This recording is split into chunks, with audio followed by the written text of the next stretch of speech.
Hello everyone, welcome to our video tutorial about page layout. First, we are going to start by changing the orientation of this page by going to page layout. Then from there, we shall select on orientation option. Under orientation option, we have got two options. Portrait is the current screen that we see, or the layout that we see. Then when we select landscape, you can click on landscape. You see the screen changes. On landscape, the page is oriented in a horizontal way, whereas on the portrait, the screen is oriented in a vertical way.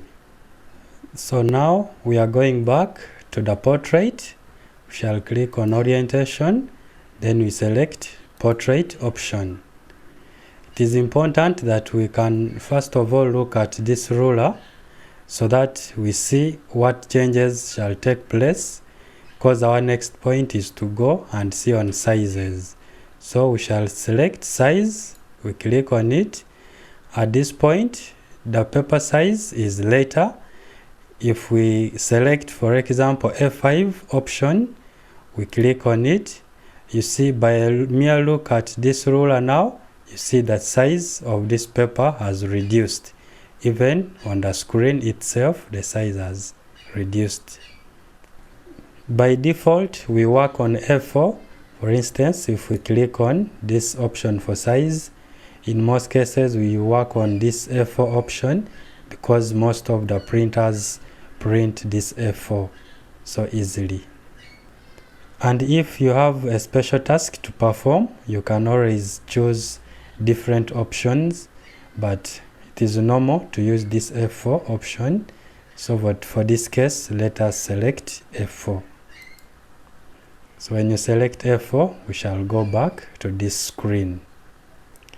With these free spaces on top and this right hand side, plus this one, plus even the bottom part of this page, this is what we call the margins.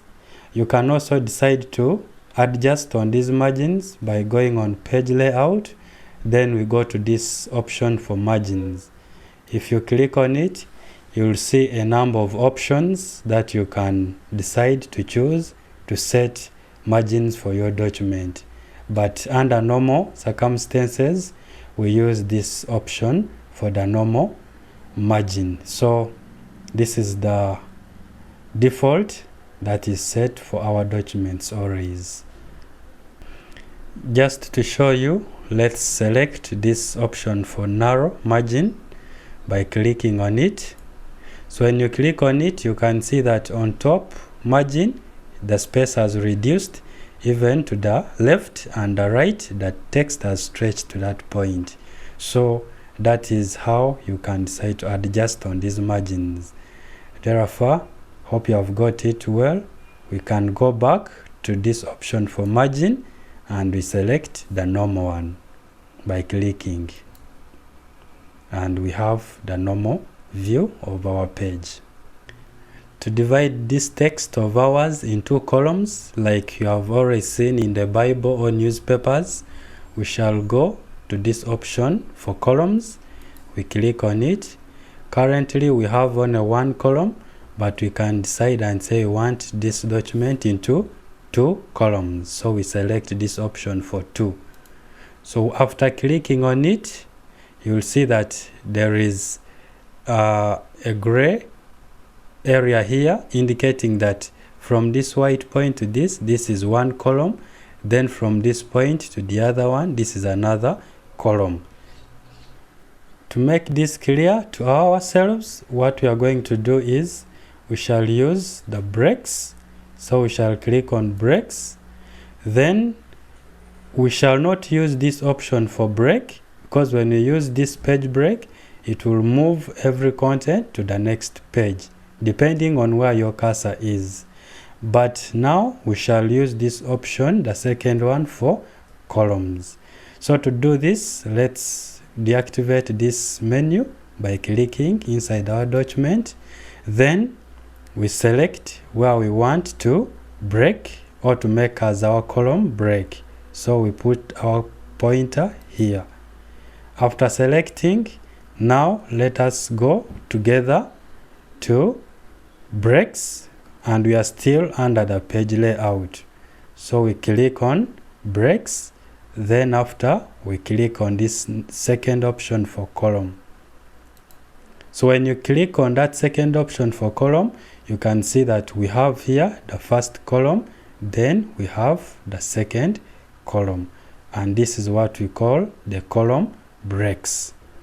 It's important to note that the column break is only necessary if the text on this left column is too short.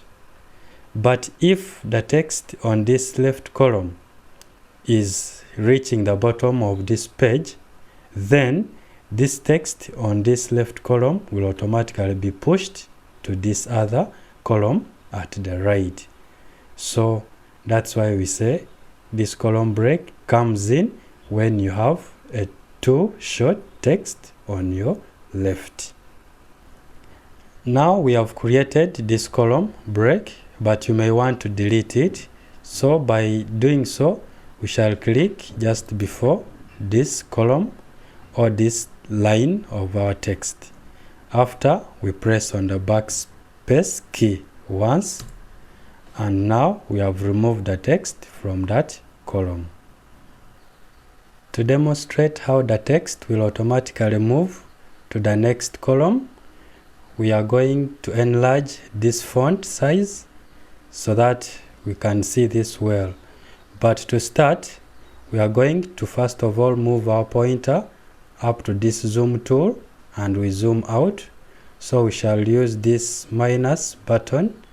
We click until we view the screen here very well, like this one. So my zoom tool is at 40%.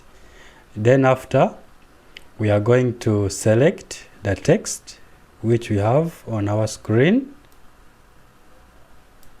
After selecting, we shall move to the Home tab. From the Home tab, we use the font size tool. We click on it. Then we move our pointer on these font sizes.